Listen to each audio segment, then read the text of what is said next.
Hey, so everybody, welcome back.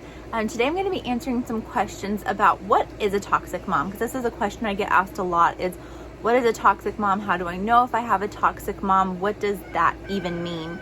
And so the way I describe a toxic mom is an umbrella term that I use for a mom who is either narcissistic or emotionally immature. So if you're not sure if you have a toxic or narcissistic or emotionally immature mom, here's some common signs. If a narcissistic mom, then the tendency is that everything is going to be about her. Probably your whole life you've been spending your time being attuned to her wants, her needs, what she's feeling, what she's thinking. And really, any conversation that you have with her ends up somehow, even if she asked a question about you, ends up back on her and what's going on in her life with her friends and her situation. There really isn't a lot of room for you as a person because everything just comes back to her. Now, there is a difference between covert and overt narcissism. So a covert narcissist, this tends to be more what mothers are like, although I have heard many stories of mothers who are overt narcissists. So a covert narcissist is a narcissist who is more manipulative. They're the ones who love to do the guilt trips and oh, well, I've done so much for you, so how could you possibly say no to me? They're the ones who will throw the guilt trip. Oh, but I'm your mother, so aren't you going to spend time with me this day? I gave you life. And so they use those emotional pulls, those emotional undertones to manipulate you into doing exactly what they want, because once again, it's all about them. Now, an overt narcissist, these are your bullies. These are your people who are more in your face. You will do what I say or else I will release hellfire on you. And once again, sometimes there are mothers who are absolutely overt narcissists, but sometimes that really is more of a male thing.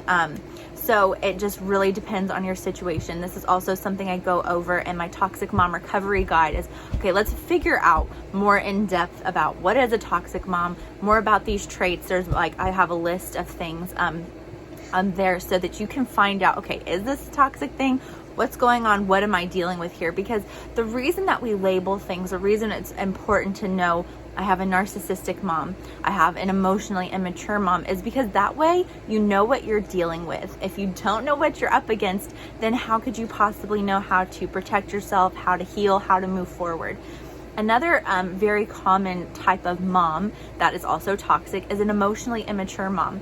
Now, emotionally immature moms are the ones who, for whatever reason, maybe it was something that happened to them, some trauma from their life, some experience that they had where they are emotionally stunted.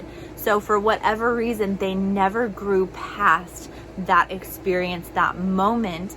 And so because of that, they never learned how to handle emotions and conflict in a healthy way. So when you're dealing with an emotionally immature mom, she's not going to have healthy coping mechanisms. Things that you say to her could be taken very personally. It can cause a lot of problems, and she's not going to be able to communicate with you in a good way. So mostly where this becomes a problem is when you say, hey mom, you did this, it hurt me, we'll be met with a bunch of defensive mechanisms, even possibly turning it back on you because she never learned how to separate herself from her actions, from the things that she did. And so she takes everything incredibly personally. So that's a common sign of emotional immaturity. Now, just because a person has some or all of these traits doesn't necessarily mean that they're toxic. The biggest clue when it comes to toxicity is the willingness to accept responsibility for their actions and to change. So the biggest thing that really makes, a narcissistic parent, an emotionally immature parent, what really makes it a problem in your life is when these people are in denial, when they're unwilling to take responsibility for their actions. And because there's a difference between when someone can own it, I know for myself, I can struggle with feeling emotionally immature. It's hard to separate when someone has a problem with me from my own self-worth, and that's something I'm growing in. That's something that was drilled into me by my emotionally immature parents. And so if you're noticing, hey, I have some of these traits as well, first of all, don't panic. It's okay. This is a part of how you were raised. This is the way that they taught you to interact with the world. And so now that you're an adult, you get to learn something else. You get to learn a new way of coping. You get to start separating your actions from your value. And that is a huge thing. So when you're dealing with a toxic parent, especially, one of the biggest signs that you know that this is a toxic person is that they cannot take responsibility. They will not take responsibility. And sometimes they will even like fight you or cut you out of their life because they're so adamant about not taking responsibility for how they're affecting you. So this is really where boundaries and communicating with a toxic parent gets so tricky, is because you're sharing with them, hey, when you did this, it affected me this way, and they take it as an attack on them, and which immediately makes them defensive because they don't have that separation. And so because they take it so personally, like they see it as a all hands on deck, like we're at war attack. And so that's when it becomes such a problem. So if you're saying, wait a minute, I'm the one who had a problem here, why am I suddenly under attack? It's because of their own stuff, their own emotional immaturity, where they're unable to take responsibility and to apologize for the way that they've negatively affected you. That's the biggest hallmark of a toxic parent, is they can't take responsibility, they can't apologize. And all of the reasons and all of the stuff is theirs to sort out. So now that you know, okay, I have a toxic parent, I have a narcissistic parent, I have a parent with these tendencies, then you can know, okay, this is what I'm up against. How is that going to affect how I'm communicating with them? How is that going to change my expectations?